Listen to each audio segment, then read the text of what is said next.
अस्सलाम वालेकुम। आज जो हम बात करने वाले हैं वो ड्राइव डाटा टाइप की ही एक टाइप है पॉइंटर्स। उनके ऊपर बात करेंगे कि पॉइंटर्स क्या होते हैं और वो हमें किस तरह से फैसिलिटेट करते हैं। So let's start. Pointer basically एक वेरिएबल ही हैं, लेकिन ये जो वेरिएबल हैं ये मेमोरी एड्रेसेस को स्टोर कर रहे होते हैं।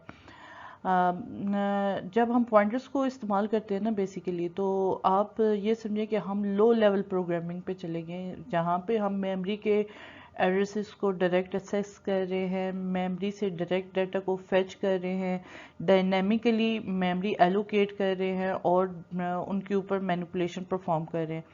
तो इसमें क्योंकि लो लेवल पे जाके काम हो रहा है, जैसे कि मेमोरी मैनेजमेंट का काम हो रहा है, तो वो हम पॉइंटर्स के थ्रू करते हैं। और ये जब हमारी सी प्लस प्लस लैंग्वेज है, इसमें प्रोग्रामिंग कम्प्लेक्स से कम्प्लेक्स होती जाती है, वहाँ पे हम इसको यूज़ करते हैं। क्योंकि आपको पता है सी प्लस प्लस कंपाइलर्स बनाने के लिए भी इस्तेमाल होती है और भी इसके ड्राइवर्स बनाने के लिए इस्तेमाल होती है।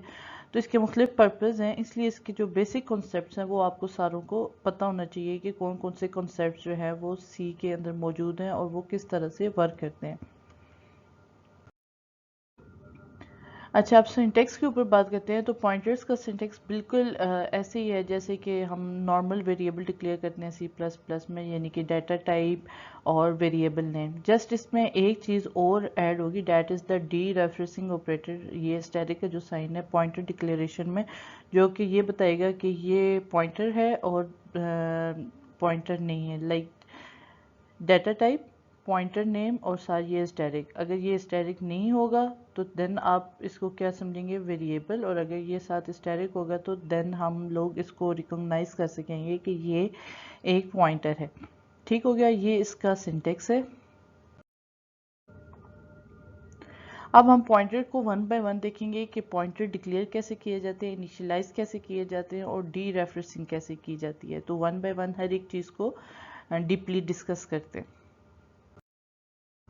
सबसे पहले पॉइंटर डिक्लेरेशन की बात करते हैं। अभी पॉइंटर डिक्लेरेशन में जब हम पॉइंटर को डिक्लेयर करते हैं तो डी रेफरेंसेस ऑपरेटर जो है वो वेरिएबल नेम से पहले लगाते हैं, तो पॉइंटर डिक्लेयर होता है डाटा टाइप, पॉइंटर नेम साथ स्टैटिक। और ये जो है उसकी एक एग्जांपल है कि एक पीटीआर नाम का एक पॉइंटर है जो कि इंटीजर टाइप का, यानी कि इसके अंदर जो वैल्यू स्टोर होगी वो किस टाइप की होगी, इंटीजर टाइप की। और ये इंटीजर टाइप के पॉइंटर को इंटीजर टाइप के वैल्यू को जो है वो पॉइंट आउट कर रहा होगा। अब बात करते हैं पॉइंटर इनिशियलाइजेशन की। पॉइंटर इनिशियलाइजेशन जो है इसमें हम जो है वो इनिशियल वैल्यू दे देते हैं पॉइंटर को, यानी कि पॉइंटर को इनिशियलाइज करते हैं। जैसे हम वेरिएबल में इनिशियलाइज करते थे ना, int a is equal to 0, int b is equal to 0, तो यहाँ पे भी जो है वो हम पॉइंटर को इनिशियलाइज करेंगे। तो पॉइंटर को इनिशियलाइज कैसे किया जाता है, ये साइन जो है वो सी में तो बहुत आम इस्तेमाल होता है, लेकिन यहाँ पे सी प्लस प्लस में जस्ट आपने जब मेमोरी एड्रेस को एक्सेस करना होता है तो तब ये आप रेफरेंस ऑपरेटर को इस्तेमाल करते हैं। ये बेसिकली रेफरेंस ऑपरेटर हमें वेरिएबल का मेमोरी एड्रेस फेच करके देता है और वो हम पॉइंटर वेरिएबल को दे देते हैं, असाइन कर देते हैं। तो वो जो पॉइंटर वेरिएबल है वो भी उसी वेरिएबल को पॉइंट आउट कर रहा होता है और वही उसका मेमोरी एड्रेस होता है। लाइक ये देखिए, int age is equal to 33, ये वेरिएबल डिक्लेरेशन होगी। और इंट ये एक हमारे पास पीटीआर टाइप का पॉइंटर है, उसको हमने असाइन कर दिया एज का मेमोरी एड्रेस। तो अब जो पीटीआर है ये एज के मेमोरी एड्रेस को पॉइंट आउट कर रहा होगा और ये ही उसकी भी वैल्यू होगी। अगर आप एज और पीटीआर की वैल्यू फाइंड करने के लिए सी आउट की स्टेटमेंट लगाएं तो दोनों की स्टेटमेंट जो फेचिंग वैल्यू होगी, यानी कि जो उनका रिजल्ट होगा वो ये होगा। और मेमोरी एड्रेस एज का, और यानी कि ये वाला साइन इसका मेमोरी एड्रेस और इसका एड्रेस सेम होगा। इस डी रेफरेंसिंग क्या होता है, डी रेफरेंसिंग बेसिकली जब आपने जो आपने वैल्यू स्टोर करवा दी, लाइक अभी पिछले केस में हमने एज की वैल्यू उसके अंदर स्टोर कराई है पीटीआर के अंदर, तो जब आप डी रेफरेंसिंग ऑपरेटर यूज़ करेंगे पॉइंटर के साथ, तो बेसिकली आप उस वेरिएबल की वैल्यू को गेट करेंगे। और अगर आप ये वाला साइन उसके साथ नहीं लगाते पीटीआर के साथ, तो देन क्या हमारे पास आएगा, मेमोरी एड्रेस आएगा। तो डी रेफरेंसिंग ऑपरेटर जो है वो पॉइंटर डिक्लेरेशन में भी इस्तेमाल होता है, और वैल्यू जो उस मेमोरी एड्रेस पे स्टोर हुई हुई होती है उसको फेच करने के लिए भी, एक्सेस करने के लिए भी इस्तेमाल किया जाता है। ये एक एग्जांपल है। लेट्स सपोज ये हमारे पास एक वेरिएबल है ए, इंटीजर टाइप को, और इंटीजर टाइप के ये एक हमारे पास पॉइंटर है पीटीआर के नाम से। Cout enter a number, user से हमने इनपुट ली कि आप एक नंबर इनपुट करें, और वो नंबर हमने ए में लिया, और पीटीआर को हमने क्या दे दिया, ए की मेमोरी एड्रेस। अब इसके साथ ये देखें स्टैटिक होगा, तो देन वो वैल्यू होगा, ये आगे हम देखते हैं। खैर, सी आउट वैल्यू ऑफ ए जो है वो ए एंड एल, यानी कि यहाँ पे अगर देखें तो ये हमारे पास क्या हो रही है, 43। ठीक है, value of a is equal to 43, जो कि हमने उसको इंटर की थी, ये इंटर नंबर पे मैंने 43 ऐड किया था। तो value of a is equal to 43। उसके बाद cout memory address of a is, यहाँ पे ये देखें रेफरेंसिंग ऑपरेटर इस्तेमाल होया हुआ है वेरिएबल के साथ। तो अब वो मेमोरी एड्रेस यहाँ पे देखें 0x, ये जो एरो जिसको पॉइंट कर रहा है ये इसका मेमोरी एड्रेस है ए का। अब हम पीटीआर के अंदर देखते हैं कि वो किस, उसके अंदर कौन सी value, cout value of PTR. अब हमने क्योंकि वैल्यू पीटीआर की लेनी है, तो इसके साथ डी रेफरेंसिंग ऑपरेटर इस्तेमाल करेंगे, स्टैटिक पीटीआर। तो अब ये देखें, तो अब ये वैल्यू पीटीआर की क्या शो कर रहा है, 43। और मेमोरी एड्रेस ऑफ पीटीआर, अब यहाँ पे हमने स्टैटिक नहीं लिया, तो ये बेसिकली इसके मेमोरी एड्रेस को फेच कर रहा है। अब आपको समझ आ गई होगी कि डी रेफरेंसिंग ऑपरेटर जब हम पॉइंटर के साथ लगाएंगे तो वो क्या करेगा, वैल्यू फेच करके ला के देगा, और अगर हम ये साथ साइन नहीं लगाएंगे तो देन वो उस मेमोरी एड्रेस को फेच करेगा। सही हो गया। अब ज़रा इसको डायग्रामेटिकली देखते हैं कि ये किस तरह से काम करता है। ये देखें, लेट्स सपोज हमारे पास एक वेरिएबल है वार, जिसकी वैल्यू है 10, और इसका जो मेमोरी एड्रेस है वो ये है, ठीक है, वार का। अब वार का जो ये मेमोरी एड्रेस है ना, वो जो हमने पीटीआर डिक्लेयर किया है उसके अंदर ये सेव होगा, यानी उसकी जो वैल्यू होगी ना वो इसका मेमोरी एड्रेस होगा, और पीटीआर का अपना मेमोरी एड्रेस ये है, ठीक है, अलहदा होगा, मतलब उसका कोई और मेमोरी एड्रेस होगा, लेकिन उसके जो अंदर वैल्यू होगी ना, जैसे कि इसके अंदर 10 है, तो इसके अंदर जो एड्रेस होगा किसका, वार का। ठीक है, जब आप स्टैटिक पीटीआर लिखेंगे तो वो इस मेमोरी एड्रेस के ऊपर जो वैल्यू है ना, जो कि ये 10 है, वो शो करेगा। और अगर आप सिंपल पीटीआर लिखेंगे तो देन वो जो इसके अंदर अपने अंदर जो वैल्यू है वो स्टोर कर वो जो है वो शो करेगा। हाँ, अगर आप रेफरेंस ऑपरेटर पीटीआर लगाएं तो देन ये वाला मेमोरी एड्रेस शो होगा। होप सो कि आपको इस छोटी सी टेक्निकल टर्म्स की समझ आ गई होगी।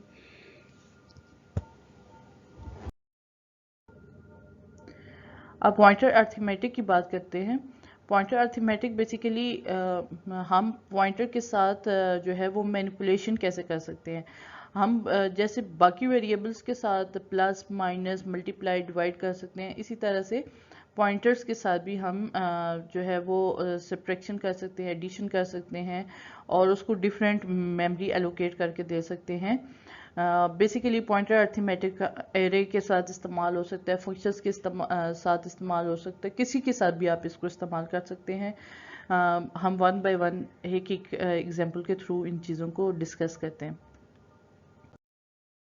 सबसे पहले हम एरे और इंक्रीमेंट को देखते हैं कि ये दोनों चीज़ें किस तरह से काम करती हैं। लेट्स सपोज हमारे पास ये एक प्रोग्राम है जिसमें मेन फंक्शन में हमारे पास एक एरे है माई नंबर के नाम से, और उसका साइज़ 4 है, और ये उसको 4 वैल्यूज़ इनिशियलाइज 4 वैल्यू से उसको इनिशियलाइज किया गया है। उसके बाद static my number is equal to 13, यानी कि जो माई नंबर इसके साथ क्योंकि कोई इंडेक्सिंग नहीं दी गई, तो इसका मतलब क्या होगा कि फर्स्ट एलिमेंट जो कि ये 25 है उसको रिप्लेस करेगा किसके साथ, 13 के साथ। उसके बाद my number +1 is equal to 17, यानी कि माई नंबर के अंदर 0 है, 0 + 1 यानी कि ये अब इंडेक्स 2 पे जो 50 वैल्यू है उसको रिप्लेस करेगा 17 के साथ।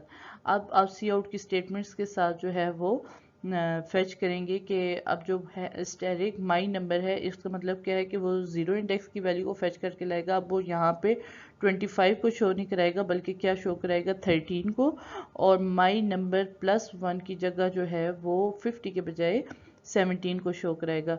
तो ये हमने बेसिकली एरेज के साथ मैनिपुलेशन की और साथ ये प्लस का साइन जो है वो आपको पता है कि किस तरह से ये अर्थमेटिक ऑपरेशन इसके ऊपर परफॉर्म हुआ है।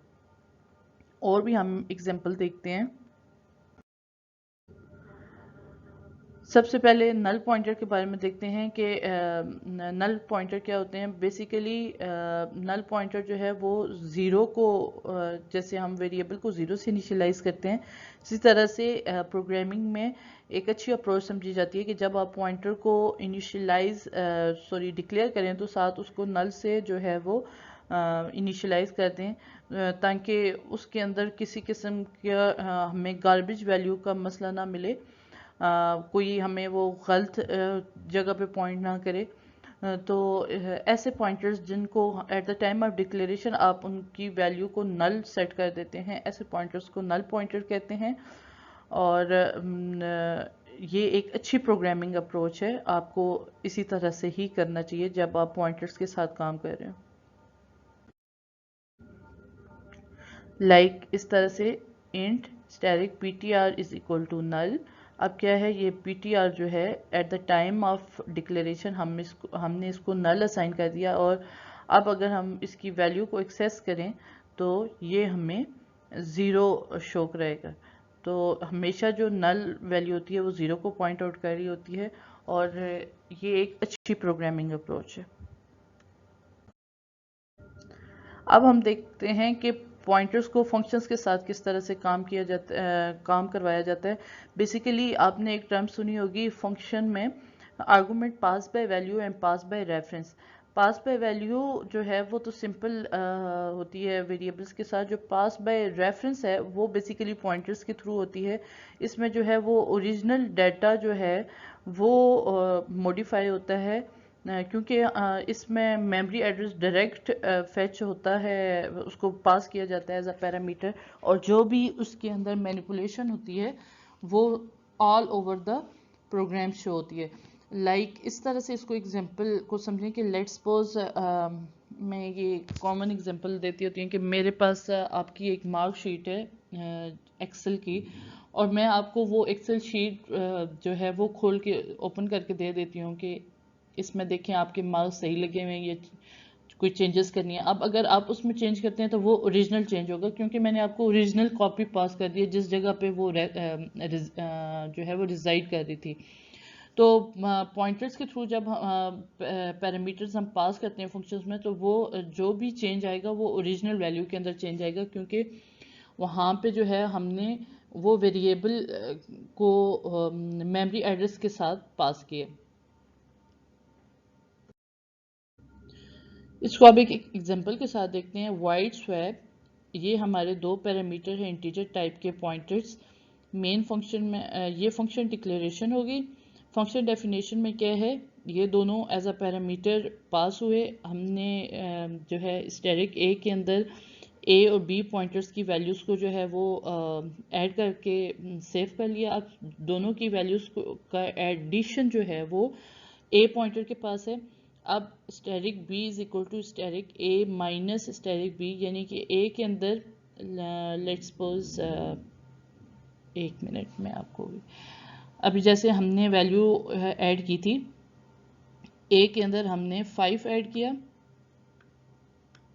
और b के अंदर हमने ऐड किया 4।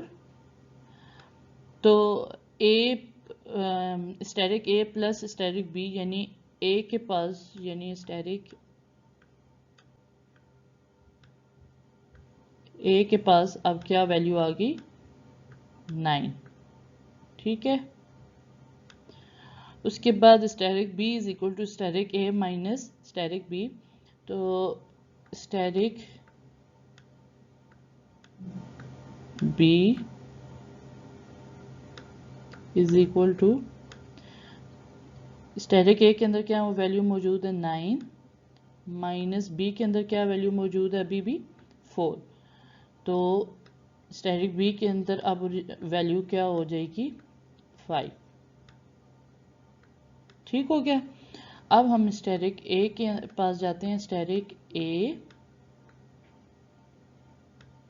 इज इक्वल टू 9 माइनस, अब बी के पास वैल्यू 4 नहीं है बल्कि क्या है 5, तो ए के पास अब वैल्यू जो आ जाएगी डेट इज़ 4। तो वैल्यू इंटरचेंज होगी। अब ये अगर आप प्रोग्राम में भी देखें तो before swapping value of n जो थी n1 5 थी और n2 जो थी वो 4 थी और आफ्टर स्वैपिंग 4 और 5 है। ये तो जस्ट इसकी डेफिनेशन। यहाँ पे हमने फंक्शन कॉलिंग की, स्वैप को हमने n1 और n2 पास किया। अब n1 और n2 बेसिकली हैं क्या, दोनों इंटीजर टाइप के वेरिएबल हैं। इंटर टू नंबर्स हमने यूज़र से दोनों वैल्यूज़ ली और बिफोर स्वैपिंग उन दोनों की वैल्यूज़ को हमने यूज़र को शो करा दिया कि अब बिफोर स्वैपिंग ये वैल्यूज़ हैं। यहाँ पे स्वैप का फंक्शन हुआ और ये सारी जो मैनिपुलेशन ये वाली होगी। अब कॉलिंग के बाद आफ्टर स्वैपिंग यानी कि ये value of n1 is n1। अब n1 के अंदर क्या मौजूद होगा, a की वैल्यू बेसिकली मौजूद होगी डेट इज़ 4 और वैल्यू ऑफ n2 के अंदर b की वैल्यू मौजूद होगी डेट इज़ 5। तो इस तरह से ये स्वैपिंग होगी बाय यूजिंग पॉइंटर्स और ये पॉइंटर्स हमने फंक्शंस के थ्रू पास किए थे। होप सो कि आपको इनकी भी समझ आ गई होगी।